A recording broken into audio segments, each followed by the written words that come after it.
ये रेंजर आ गई है इमरान खान को पकड़ने के लिए। मार रही है, ये देखिए, इमरान खान अंदर बैठे हैं।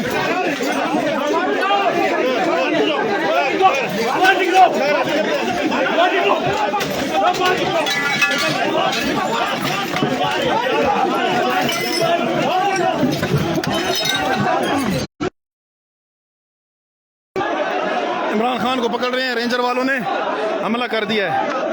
मेरा पूरे पाकिस्तान के वकला से और पूरे पाकिस्तान से अपील है कि दस्ती इसको ब्लॉक करें, जाम करें। बाहर रेंजर ने दहशतगर्दी की है, रेंजर गर्दी हो रही है। इमरान खान को जान को खतरा है। हमारे ऊपर आंसू गैस के शेल किए गए हैं, ये इमरान खान को लेके जा रहे हैं।